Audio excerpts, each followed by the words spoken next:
সবার প্রথমে আপনাদের সবাইকে এখন এই ভিডিওটিতে একটি লাইক করে দিতে হবে এবং নিচে থাকা লাল কালারের সাবস্ক্রাইব বাটন থেকে সবাইকে সাবস্ক্রাইব করে সাদা করতে হবে এবং পাশে থাকা বেল আইকন থেকে অল সিলেক্ট করে দিতে হবে। তো বন্ধুগণ ভিডিওটি মজা দিয়ে কোনো রকম টানটাই না করে মনোযোগ সহকারে শুরু থেকে শেষ পর্যন্ত ভিডিওটি দেখুন সম্পূর্ণ ভিডিও। তো বন্ধুগণ, প্রাথমিক পর্যায়ে অর্থাৎ শুরুতেই আমরা আমাদের মনে পছন্দের একটি গ্রিন স্ক্রিন ব্যাকগ্রাউন্ডের মধ্যে সুন্দর করে সিলেক্ট করে নিই এবং সিলেক্ট করা হয়ে গেলে আমার পরবর্তীতে প্লাস আইকনের মধ্যে ক্লিক করে নিই এবং গ্যালারির মধ্যে হতে আমরা আমাদের মনে পছন্দের যে কোনো একটি চমৎকার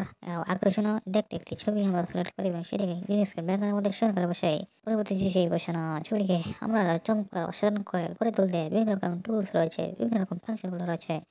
সেগুলো সঠিক উপায় সঠিক পদ্ধতি অনুসরণ করার মাধ্যমে ছবিগুলোকে আমরা সুন্দর করে কাস্টমাইজেশন সুন্দর করে এডিটিং গুলো করে নেওয়ার পর প্রথম ছবিটির অপর প্রান্তে একই রকম একটি ছবি বসানোর পর সেই ছবিটিকে ভালোভাবে কাস্টমাইজেশন সুন্দর করে অ্যাডজাস্টমেন্ট গুলো সুন্দর করে নিয়ে গ্যালারিতে সুন্দর করে সেভ করি, তাহলে আমরা কাঙ্ক্ষিত গ্রিন স্ক্রিন